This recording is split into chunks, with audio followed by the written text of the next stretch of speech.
In this video, we'll be explaining the basic structure theory in detail. So, in the Golaknath judgment, two things happened. First one, it held that fundamental rights can be amended.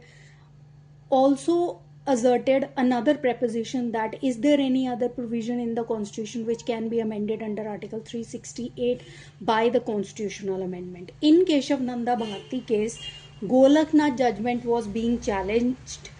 In Keshav Nanda Bharti case, it held that it overruled the main judgment of the Golaknath case, which held that fundamental rights can be amended, and the Keshav Nanda Bharti case held that fundamental rights cannot be amended under article 368 of the Constitution of India, being a basic structure of the Constitution of India.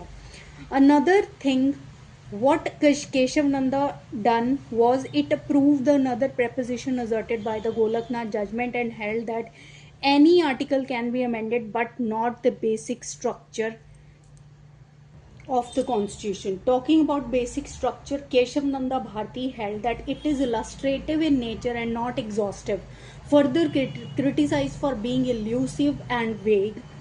Keshav Nanda held that in light of the historical background, preamble, entire scheme of constitution, relevant provision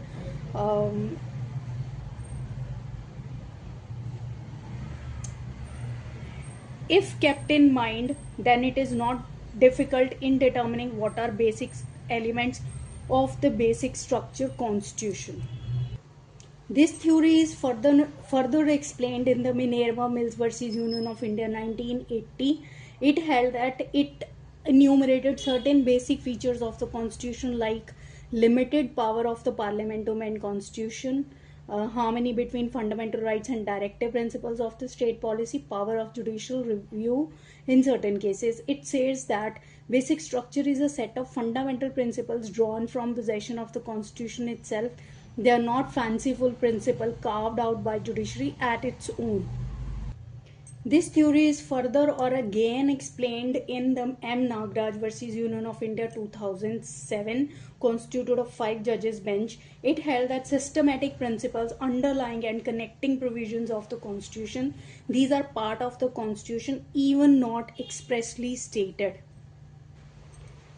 This doctrine is essentially developed from German constitution, not based on literal words. Further, in the Vaman Rao versus Union of India 1981 case, it validated all the amendments came before Keshav Nanda Bharti case and held that any amendment comes